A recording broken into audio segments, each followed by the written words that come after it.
It is the 17th of May, or Sitten Mai, the Norwegian Constitution Day for all you Norskis and wannabes. It's been a good day. It's been a good day. Really front to end here. I got up this morning, went down, was just trying to see if I could catch a ride to the hospital, and Michelle, the trail angel, was right there before I could even text her. She was just in anticipation that somebody needed to go to the post office, and she did know that I was planning on going to the hospital today. She drove me the 2 or 3 miles to the Grants Hospital, and I went in and was checked out for the possible shin splints, and they ruled out a stress fracture at this point, so I just have shin splints.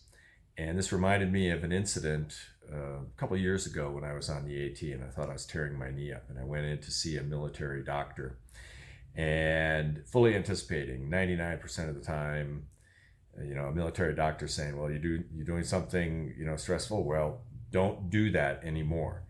And being the kind of guy who, well, obeys orders, I was fully prepared to go home. As it turned out, the military hospital couldn't see me, so they sent me out into town to this doc in a box urgent care place. And the lady checked me out and said, well, you have a torn meniscus, but no matter what I tell you, you're going to continue hiking. So here's a prescription for some naproxen. And I remember feeling euphoric that I was just like a prisoner on death row that had been had his sentence commuted. So it was kind of like that today. So I went in to see the doctor, and she said, well, yeah, you have shin splints, and this is what you need to do to manage it and to manage the pain. So there's no like, well, take 6 weeks off or take 3 months off. That's what you need to do. She also suggested that I change my inserts in my shoe. So I went and bought something else. Don't know that it's going to be better or worse, but sort of any change is worth a try at this point. So that all went well. I had the best possible realistic diagnosis that I could have had. Then Michelle picked me up there and brought Soundtrack and I to a place for coffee, and because she said, do you want to go anyplace? So I went to the local artisan coffee place, Mount Taylor Coffee Roasters, and some other trail angel has provided gift cards at the coffee place for CDT hikers. So it didn't even cost us anything. Wonderful people that just go out of their way and open their wallets and offer their vehicles for getting hikers around.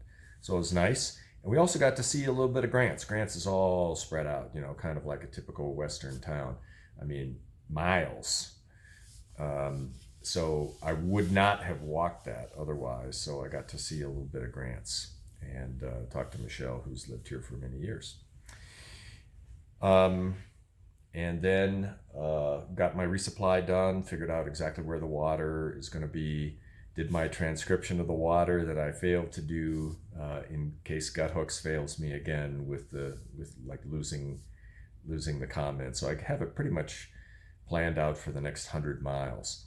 It's going to be 100 miles to Cuba, which is the next resupply point. Cuba is a much, much smaller place than this. It does have a store and a dollar store and I think a couple restaurants and a couple motels, but that's like it. Pretty much got everything that I was looking for. Got a new thing of headphones and got some more sunblock, so I keep everything from getting blistered. So it was a good day. Pretty much had everything. And the one thing Grants had been lacking was fuel canisters. The Walmart's out, and the local hardware store is also out. On order, should be in a couple days. Well, that doesn't help me out. Good Fun. Good Fun's dad came to give him some stuff, and he bought 3 of these canisters, so good fun got me hooked up with this. So this is going to be, I mean, like I told him, this is a game changer because I did have a little bit of fuel, but with a full medium size tank now, this is going to last me 10 days. This is going to last me beyond Cuba. So that's very well appreciated, came out of nowhere. So it was a good day. Got some rest in. Had the sad news today that our Holland lop-eared bunny had to be put down today. He just had too many things that were causing too much pain and really no effective way that we could bring him back to health. So sad day for the family back in Virginia. But he was a bunny that was loved by everyone, and he loved us back. And it's wonderful to have an animal like that, but no longer part of our lives. Sad day. Sad day. Yeah. Hoping you're having a happy day, however.